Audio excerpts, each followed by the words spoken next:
is Art Sense, a podcast focused on educating and informing listeners about the past, present, and future of art.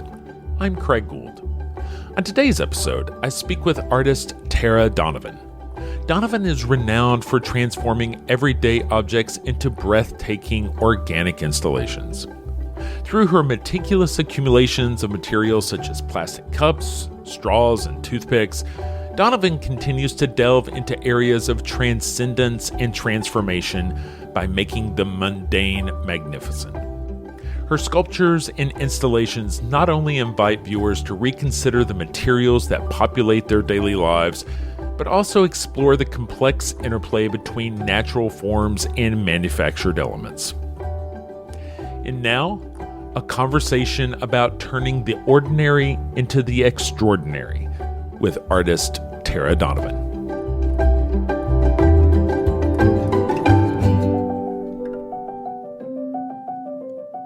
Tara Donovan, thank you so much for joining me today on the Art Sense podcast. Tara, you have a new show coming up at Pace's 540 West 25th Street Gallery in New York, a show called Stratagems. That's going to be up May 3rd to June 15th. And Tara, a lot of times with artists, or the majority of the time with artists, I like to start with a hypothetical, which is, let's say you are sitting at a dinner party, seated next to somebody who has absolutely no idea who Tara Donovan is. They ask you what you do. How do you respond in a way that allows them to have some inkling of an idea what your work consists of? Well, I knew this question was coming since I've listened to your podcast. And I laughed because I'm the person who usually comes up with an excuse not to go to the dinner party. I feel like most people, when I'm invited, they must think I'm the busiest person in the world. I've really kind of become an introvert as I've gotten older, and I just really kind of save my energy for the studio. But I have been asked this question, and I certainly can answer it for you. I make sculptures, room-sized installations, and two-dimensional works that utilize a singular, inexpensive, mass-manufactured material where I rely on the limitations and potentials of that material to create pieces that challenge our perceptual capacities. And then I would probably pull out my phone and, scramble around for images to kind of help the conversation along. I find it a lot easier to kind of discuss my work when there's a visual in front of the person. I strongly relate to minimalism and the light and space movement, and even a bit of op art, though, I think my material choices bring a bit of humor and playfulness into an otherwise very serious movement in art. My work really begins with the material, where I'm isolating the material, and through a very rigorous investigative practice of observation and accumulation, I kind of enter into a process of faith and failure. The most important aspect of the process for me is, engaging with this idea of transcendence. Can a material transcend its origins, its purpose, its appearance, so that it can function in the realm of the experiential? And, I can assure you that most of the time it absolutely cannot. It's a very, there's a lot of failures that happen in my studio in between the wins. I really kind of consider myself to be an amateur or pseudoscientist, kind of fumbling around with ideas of the metaphysical and phenomenological, but I never really know where these attempts will lead. The it really is the material itself and kind of my discoveries along the way that are the things that guide the construction process. I think a lot of people often think that I just have this, stockpile of materials that I'm dying to work with. And it isn't like that at all. I'm really constantly looking for, certain physical and visual traits in materials that can somehow be activated outside of the material or object itself. And, I'm really interested in the way that it relates to the space surrounding it, and that relationship is almost always governed by light or how, a particular material absorbs it, reflects it, refracts it, or, even transmits it. So, I tend to gravitate towards transparent and reflective materials, sometimes white materials. I'm drawn in particular to, materials that are made of plastic that already exist in the world, like cups, buttons, drinking straws, just to name a few. They're immediately recognizable by nearly everyone. And I think that this frankness it's really critical to the impact that my work can have as someone approaches it. There is a type of kind of chameleonic masking effect when they are viewed in a population. And, it's like, for example, like a million straws stacked and buttressed against a wall becomes something else entirely. They're obviously still straws, but now they've taken on a ethereal and atmospheric quality that, just wasn't present when you're observing a single straw. I've never been particularly interested in inscribing meanings to the materials I choose. I really try to keep a very critical distance from symbolism when I make my work. But, as time evolves, meanings change, and a drinking straw has a very different conversation around it today than it did 20 years ago, or probably 25 years ago when I made that sculpture. And, I welcome these conversations about my work. My work has always been viewed in terms of consumerism, in relationship to the materials that I'm using. And, recently they have entered into a discussion of the Anthropocene, which, if you're familiar, it's like, this new phase of geological time that's identified with the imprint of human development and waste, which, it's really, this is the power of art, isn't it? That something from 25 years ago could be viewed one way, and then 25 years later it's being viewed another way. I don't know. I feel like that kind of is a good lead in to kind of talking about this new body of work, because I am using found, scavenged, eBay purchase, upcycled CDs that, are essentially being rescued from the late 20th century. It was really important to me that I, use something for my new project that was recycled. And so I kind of started my search for a new material by, going to reuse recycle centers, garbage dump recycling centers, where, they kind of have these shops where, they're kind of sorting and saving things for resale. And, the difficulty in this is that, often supplies can be limited, or they just lack consistency across manufacturing. A lot of these places have the same things. There's like a lot of electronic parts that weren't really very interesting to me. But then I came across a bag of used CDs for $1 and just decided to bring them back to the studio to experiment with. And they sat on my table for months. And I can't tell you how many times I almost threw them away with this thing in my mind of like, oh, Tara, you can't make anything interesting with CDs, you know? And then one day I just kind of picked them up and was like, I literally was like, well, you did pay $1 for them. Maybe you should look at them, you know, before I chucked them. And, I kind of started to like hold them up, and my studio has a lot of windows and natural light that comes in.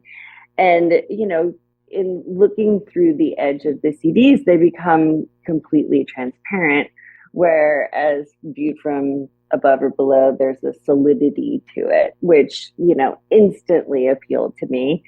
And so, I kind of started working with them. As I was working with them, it became so interesting to me because, I remember words such as forever associated with them. And, they were designed as the future. And, here we are where, there is certainly no shortage of them. I personally currently have about 500,000 of them in my studio. And, I started this project before Netflix discontinued its dispersion of them through the mail. So I just imagine that there are just warehouses full of them out there.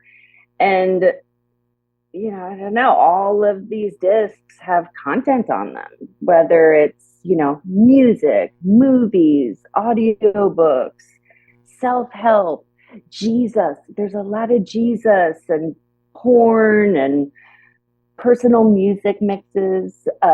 There's, so when I get them, I started buying them on eBay.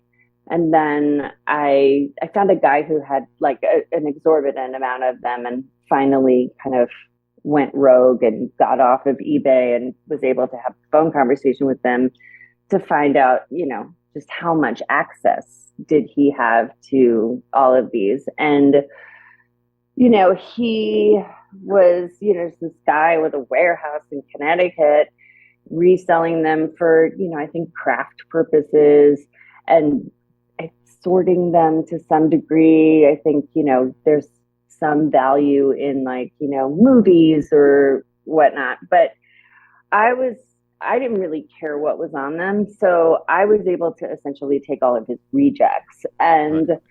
So all of those CDs that AOL used to send out. Oh my God, there's so many of them. Yes, there's a ton of them in the mix. And so, essentially what I was paying this guy for was to take the CDs out of the cases and get rid of the cases and box them up. And we would pick them up in Connecticut about 15,000 at a time. That was about all the weight that the car could handle. And so for the last year, I had this kind of constant flow of picking up CDs from this guy. And, we would bring them back to the studio. And the first thing we would do is sort them by color. Because the silver ones are the most ubiquitous.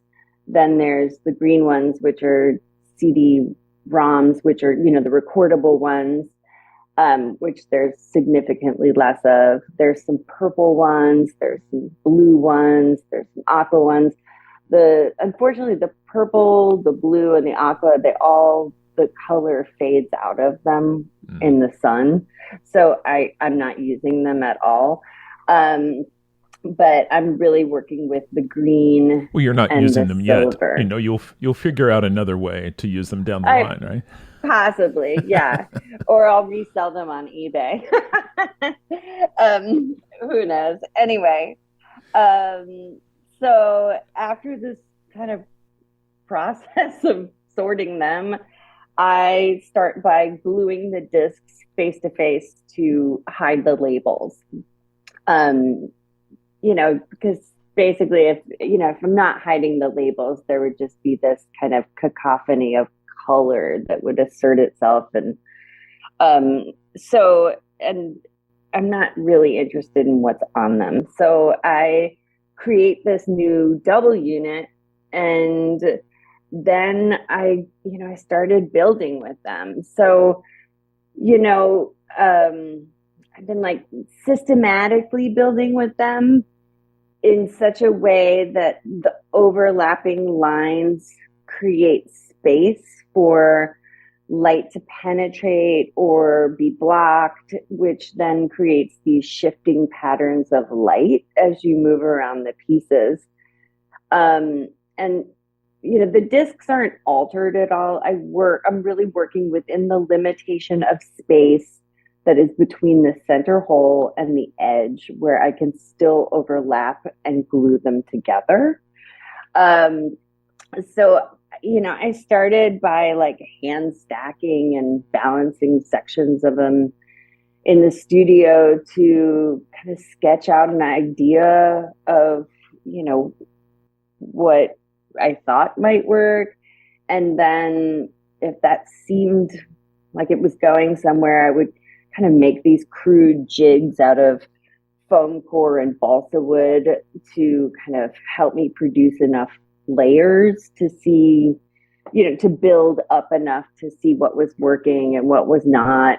And then once I had that figured out, then we would, my poor architect husband got dragged into this where I would, I basically show him what we made, which would be somewhat irregular and not perfect. And then I would have him transfer that into Rhino on the computer so that we could then make a CNC jig, so that when we're actually building the piece, there could be a uniformity, a perfection that would, kind of aid in the structural integrity of the overall piece.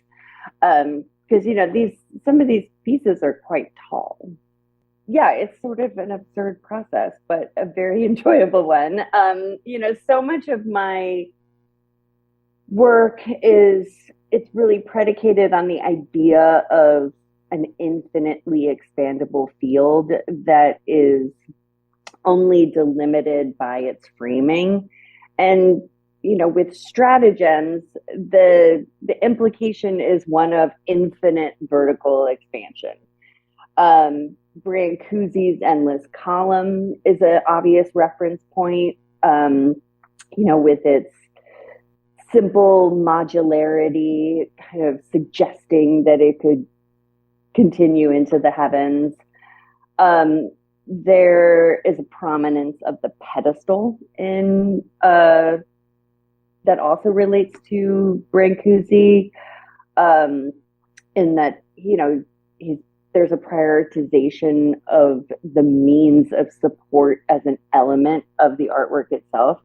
So like the pedestals they're cast concrete and they're custom designed for each work, and they're inseparable from it. They're all kind of at these different heights. And I like to think of them as, an extension of the gallery floor rising up to meet each work, as if like perched on its own stage to perform. There's a kind of musicality to the different heights. Also, Pace's seventh floor has some steps in it. It's kind of a two-tiered space that I kind of wanted to play off of. One of the basic principles of architecture is, the notion of the basic building block, and the structural possibilities of a single material is foundational to architecture, because, it requires intense experimentation to, discover limitations and move past them to find new possibilities. And that type of experimentation is it's really at the root of my practice. Except, I don't have to follow the rules of architecture with its, complex engineering and specifications of building codes. I, can focus on use and function and operation. And I can really give myself the freedom to tease out structural possibilities for, purely aesthetic and experiential ends. These sculptures in particular have, they have a permanence as freestanding objects with a, strong verticality that, really alludes to skyscraper architecture. And, they look a bit like architectural models. And, the ubiquity of transparent and reflective materials on the exterior of new buildings, it's, is also referenced by the surface of the sculptures when you view them from a distance. But, as you get close, these facades, start to fractalize as you approach. And, there's all these prismatic effects that are amplified by each CD, filtering and shifting the light as you move around the room. And, nowhere are the new tendencies in urban architecture more apparent than in Hudson Yards, which, it serves as a backdrop to the exhibition through Pace's seventh floor windows. The architecture of the city itself becomes intertwined with your experience of the work in the gallery. So, the relationship of art and architecture kind of becomes prioritized in the space. There are, variations on the helix shape that, form a few of the works in the exhibition. I think of the helix as a symbol with such universal significance. It's a symbol associated with evolution and growth and resilience. And, it's why it's so central to sacred architecture and metaphysical thinking. But also, geometry as a contemplative focus is central to so much sacred architecture, particularly in Islamic art and design, where the circle is a primordial symbol of unity, which is divided through concentric layering as the starting point for symmetrical patterns that kind of meander across every surface of those buildings. And making these sculptures by hand really becomes something like a meditative practice. As I'm placing each disc, it's guiding the next in such a way that every decision contributes to the expansion or reduction of the volume as it develops vertically. And it's funny you say that, because when I was thinking about your practice, I had this random thought that in lots of ways it's like making a mandala, right? In terms of instead of using a million grains of sand, you're using a different material, but it is it's meditative and repetitive. And I'm sorry, I didn't mean to interrupt. No, you're not interrupting at all. I mean, I think for me, there's such there's kind of this struggle of in the beginning of me starting a project of finding the right material, sourcing the right material. There's a whole kind of complicated process that I go through to kind of get to the point where I'm committing to the material itself. And then there is, there's an enormous amount of labor in my work. But for me, the labor is really, it's kind of the reward, where, I've kind of figured it out and now I get to just make it. Right. And the process of making it is really the thing that makes me the happiest. Right. I love nothing more than spending a day gluing things to other things. Yeah. So let me ask you this. Say I have an inkling that I want to work with Mylar or, styrofoam cups, plastic cups, straws, CDs, pencils, whatever it is. How many does it take? Because it's not like you order up 100,000, 200,000 of something and then figure out whether or not it's going to work. Are you starting with 100, 1,000, playing with that, figuring out what the characteristics are, and then figuring out that you can scale it up? The question is about play. Like, how do you go from play to expanding and scaling? Yeah, I mean, I make things small, but not small scaled like model. And I imagine it big. So, I'll start with, say, a sleeve of plastic cups, and then I'll buy a case of plastic cups, and then I'll buy 5 cases of plastic cups, and then I'll figure out, and it's just kind of, it goes through a process and then I'm, contacting manufacturers and trying to figure out a economical and resourceful kind of source for getting the materials. But yes, no, you're correct. I do kind of make small sections of things and then imagine them big. And, there's a site responsiveness to a lot of the work in that, with the straws, for example, it's buttressed by the side walls, or, since we're talking about cups, the plastic cup field, where the cups are stacked and they kind of crest at varying heights to create this undulating landscape. And that is sort of delimited by the size of the room that it's in. So, if I install that piece in a room that's 40 by 60, the piece will be, 30 by 50 or something. And so a lot of my sculptures can kind of expand or contract depending on the space that they're in.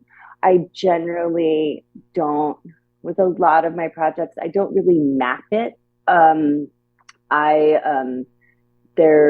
It's made in parts that then can get kind of put together in ways that respond to the space that it's in. When you answered my dinner question, there were just so many nuggets in there that I don't know if I can get back to all of them. But now, there was one point where you're talking about pseudoscience, or kind of thinking of science in terms of transcendence, and it was interesting because, like, one of the other things that looking at your work made me think was like this concept of like chaos theory.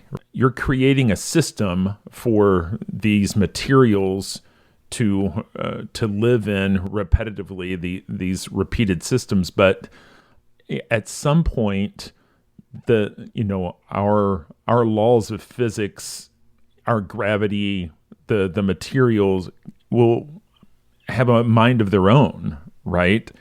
And well, exactly. And so, can you talk about how the materials want to tell you how they want to be shaped? Does that make sense? That is exactly correct.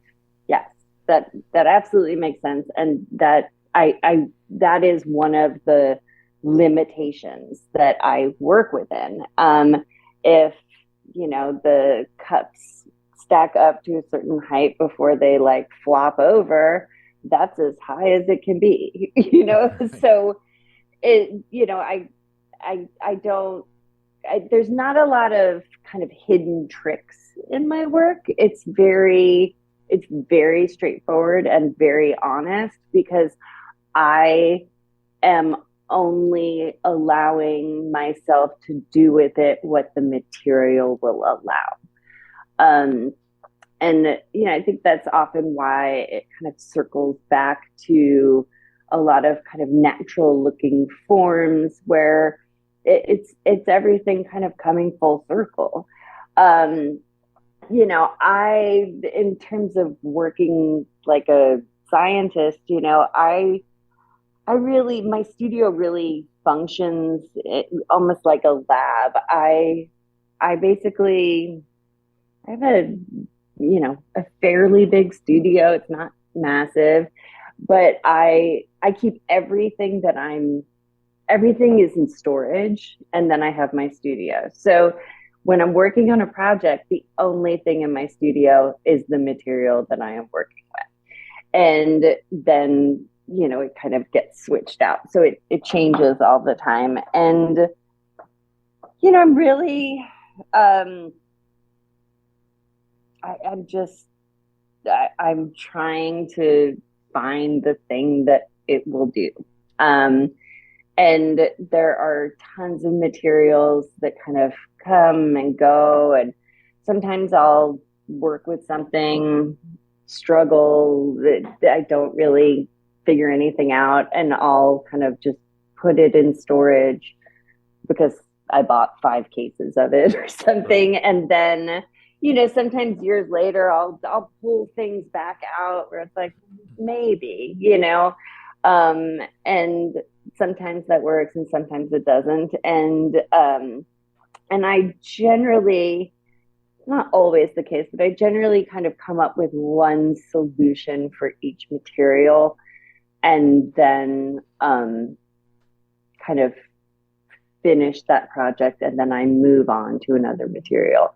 And even though my materials change all the time, my approach to working, and this goes across sculptures, printmaking, 2-dimensional works, my approach to making never changes. I always approach it in the same way. I don't, there's not a big distinction between my quote unquote drawing practice versus my sculpture practice. I feel like the two things kind of inform each other.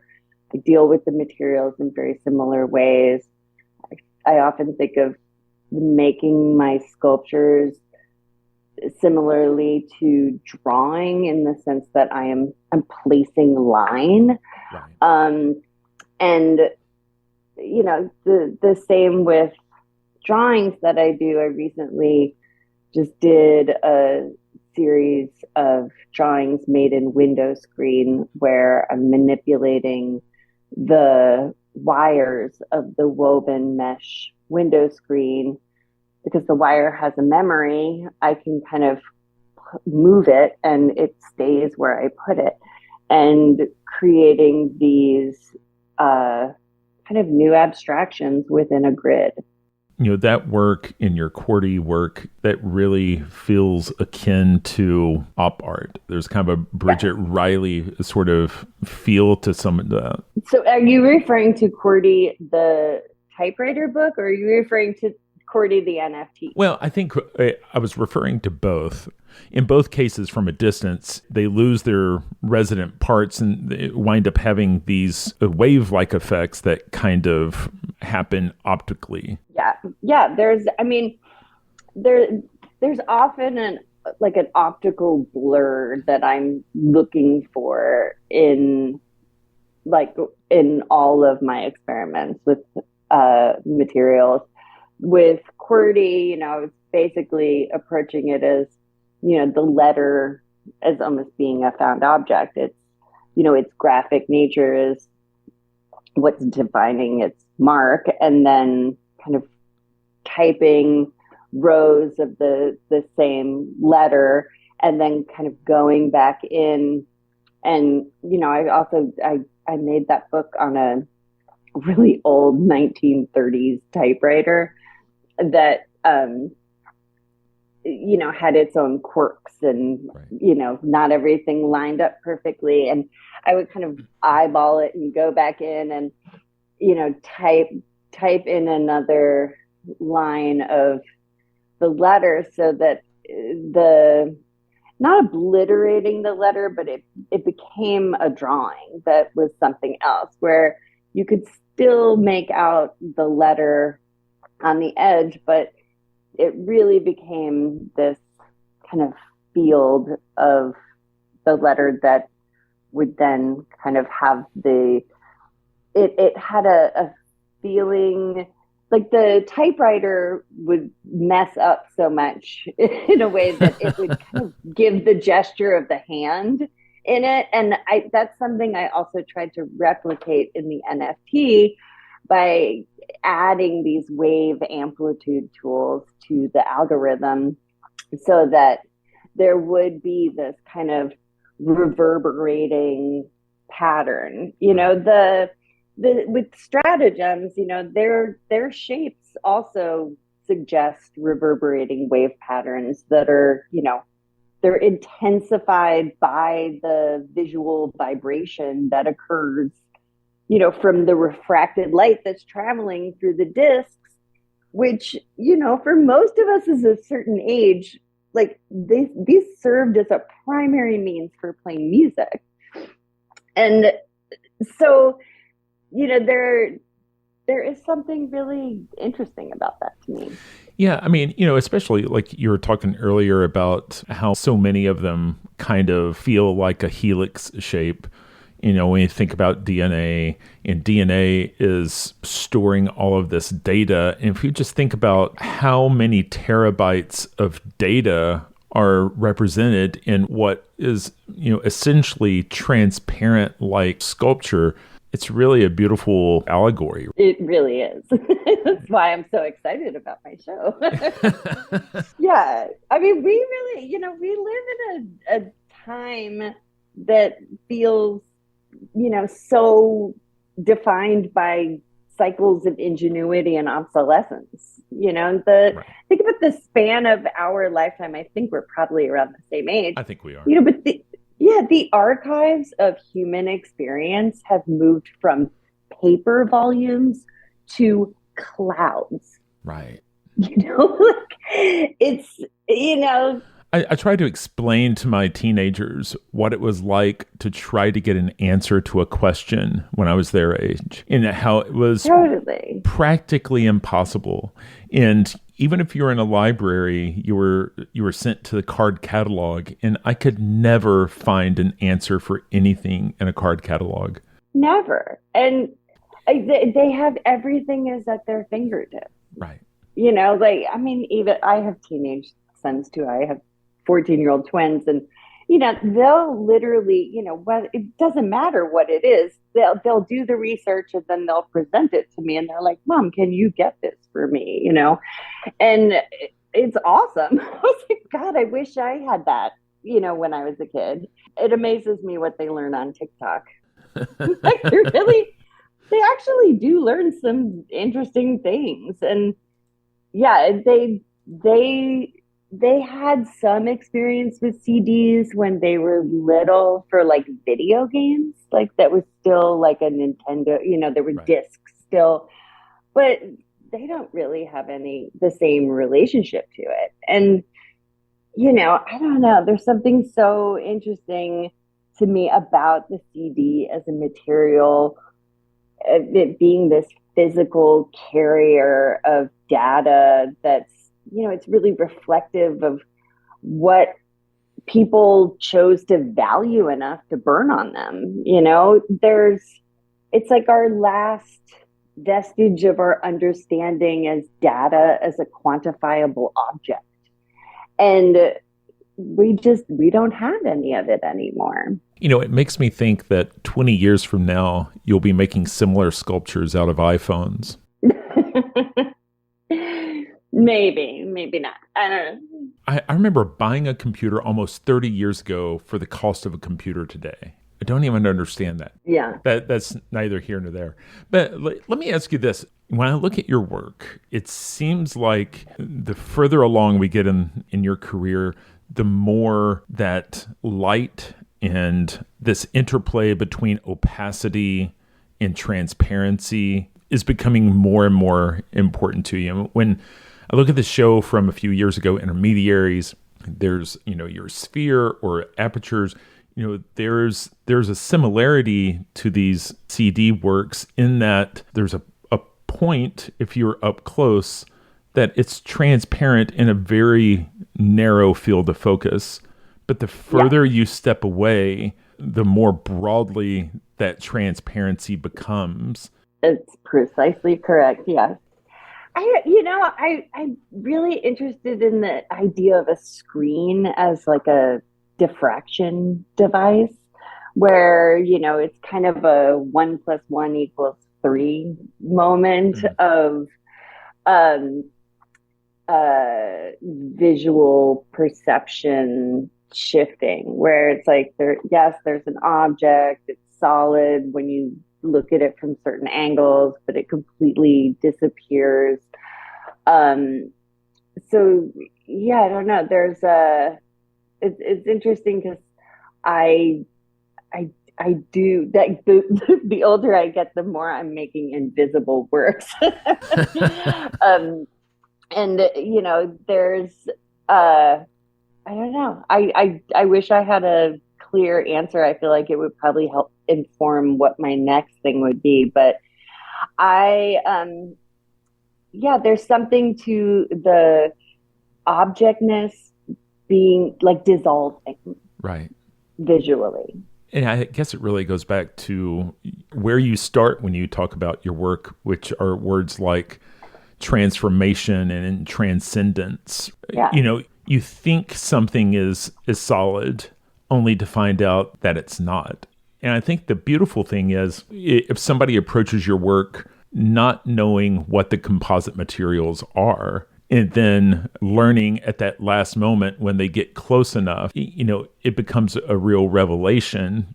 Totally. I'll tell you a story that happened, 25 years ago. I showed the straw piece in Houston at Rice University. And I remember there was this group that came through and, it was this 40-foot wall, 12-foot high wall of drinking straws. And, I gave this whole talk about what it was, the process of making it. I mentioned that it was straws. And this woman, then it was like time for the Q&A. And this woman said, I understand that they're straws, but what kind of foam did you spray on it? And I was like, there's no foam. And she was like, yes, there is.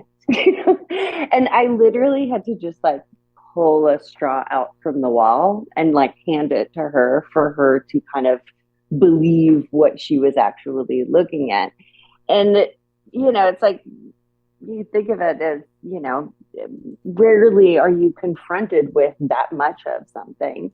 And, there's this kind of gestalt that happens when it kind of breaks down into its individual part that kind of leaves people in a suspension of disbelief, like a fiction of sorts. Well, it's funny you say that because when I think of Rice and art, I think of James Turrell's Twilight Epiphany, the sky piece there, and I think people are sometimes just as confused that wait, that is that really the sky? That doesn't look like the right color. Like what sort of projection? It becomes like a screen. Yeah, it reads as a screen, which is forever interesting to me. Can you disclose any of your rejects? Like what hasn't worked? I don't know. I feel like it's like ex-boyfriends or something. Like you try to forget. Like, I don't know.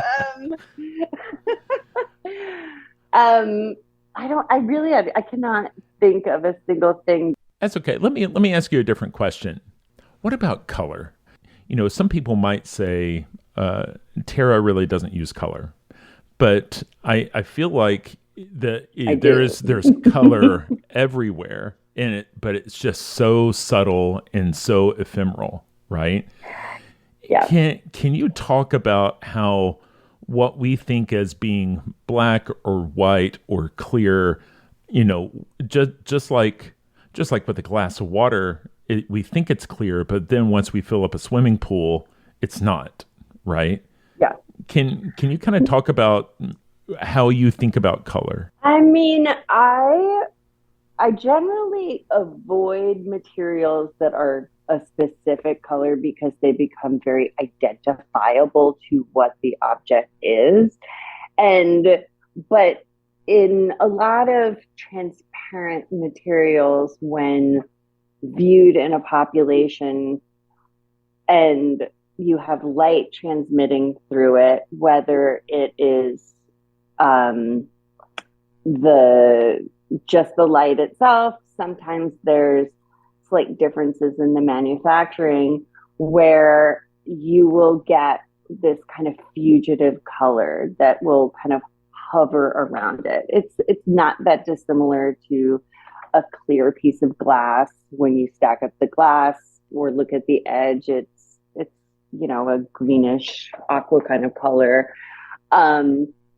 So that is definitely something that exists in almost all of my work. And, even in these CD pieces, though I am using actual green CDs for some of the sculptures, there's this kind of fugitive glow around the piece when you're looking from a distance. And it's not differentiated from the silver ones from a distance. You can't really tell that the color is there until you actually get close up.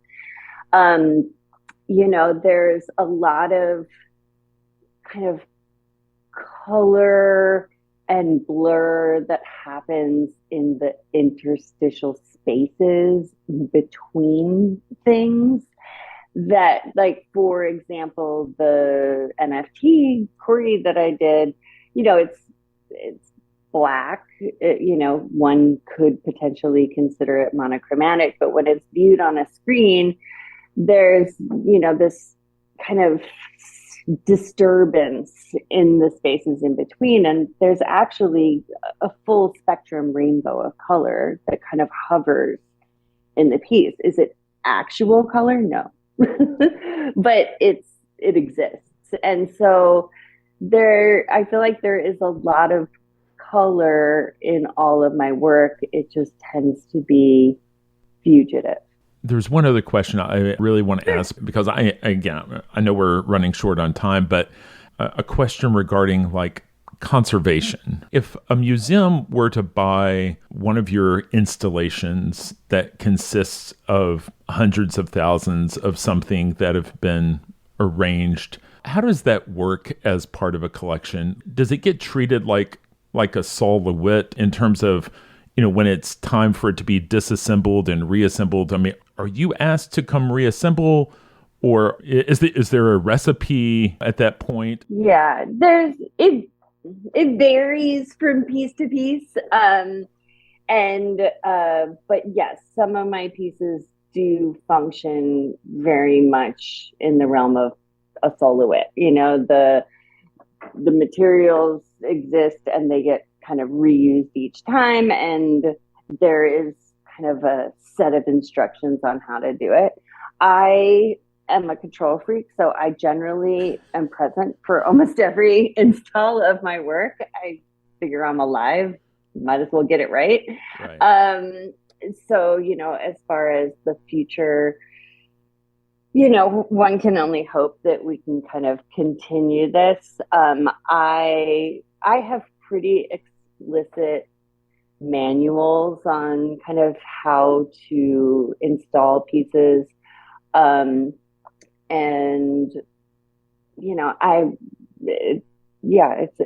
It's a tricky one, because they're also huge. He's a big Mylar sculpture that I just installed at the Hayward in London, for a really fun show that they're having, when forms come alive. And it's 3 shipping containers to get it there. And we hadn't installed that piece in many years. So I definitely went for the install to make sure everything was fine. But the museum, because they were involved, like they'll be able to deinstall it. And, it's a museum, so they have registrars that carefully documented every single thing. And so everything gets recorded. So, we'll have all of that documentation moving forward. So I feel like it's kind of a cumulative case by case thing. Well, again, Tara, I can't thank you enough for your time. Thank you. I really appreciate you, being willing to talk about your work, love your work, encourage people to come out, find their way up to the 7th floor of PACE. Yeah, we didn't talk about how important it is to actually experience this work in real life. Well, I mean, right, exactly. It's on the 7th floor for a reason, because it needs that raking light to really activate these pieces, right? And May 3rd to June 15th, people have to come see it in person. PACE's 540 West 25th Street Gallery. The show is called Stratagems. Tara, thank you so much.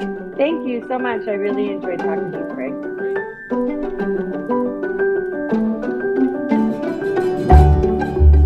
That's all the time we have for this week. You've been listening to Art Sense. You can find the show on Apple Podcasts, iTunes, Google Play, Stitcher Radio, Spotify, or your favorite podcast app. If you've enjoyed this podcast, be sure to subscribe. And while you're there, please rate the show and leave a quick review. Your feedback is the key to other folks finding us. And if you'd like to see images related to the conversation, read the transcript, and find other bonus features, you can go to cambia.art and click on the podcast tab.